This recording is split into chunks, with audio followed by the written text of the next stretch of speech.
ก็จุดเริ่มต้นของหลังกล้องเกิดมาจากกลุ่มคน 3-4 คนซึ่งมันมูกันนี่แหละจากนั้นก็มีผู้ใหญ่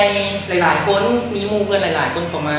ร่วมกันนี่แหละแล้วก็เลยว่ากลายเป็นกลุ่มหลังกล้อง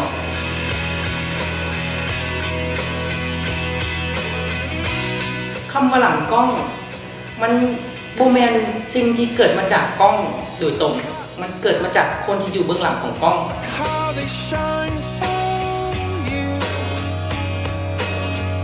ปัจจุบันสมาชิกของหลังกล้องเนาะที่เป็นทางการก็มีประมาณ90ปลายน่าจะประมาณ96-97คนคนที่บ่เป็นทางการก็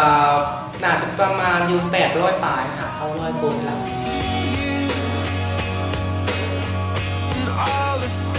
โดยมีจุดประสงค์หลักแม่นเพื่อช่วยเหลือสังคมผ่านการถ่ายภาพระดมทุนระดมเสื้อผ้าระดมเครื่องเก่าเพื่อเหมือนบริจาคช่วยต้านภัยหนาวบอกช่วยเหลือภัยน้ำท่วมที่เคยเห็นผ่านมาบอกบางเทื่อจะรวมโตกันเพื่อจัดกิจกรรมที่เกี่ยวกับการถ่ายภาพแต่ก็ส่วนใหญ่จะเน้นในการถ่ายภาพเพื่อแลกเปลี่ยนความรู้ระหว่างสภาพมืออาชีพสภาพมือใหม่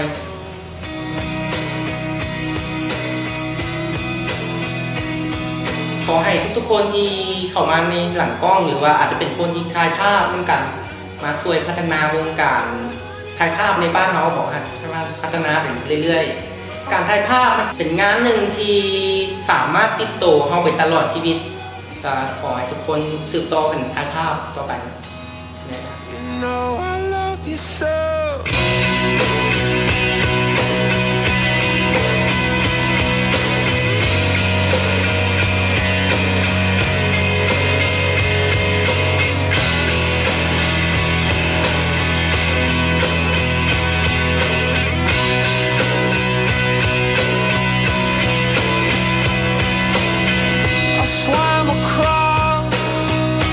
Jumped across for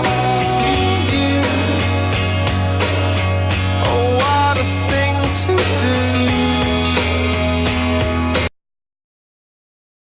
ฟ้าหูจักกันกลุ่มหลังกล้องบอหูบอมีแหงไหมหูบอแม่ล่ะ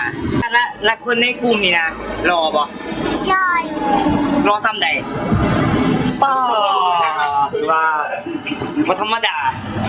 รอมัดทุกคนเลยป่ะถือว่าธรรมดาคอนเฟิร์มขนาดนี้แล้วมาต่อไหมอีกคำถามหนึ่งอีกคำถามหนึ่งมานั่งก่อนนะอีกคำถามหนึ่งแล้วซื้อกันแล้วไปซื้อกันแล้วฟ้าเมื่อยครับผูกบริหารบ่อะไรวะไม่หลายบ่นายวะนักบ่เยอะบ่อุกใจบ่หูสึกอุกใจบ่อุกเปลี่ยนบ่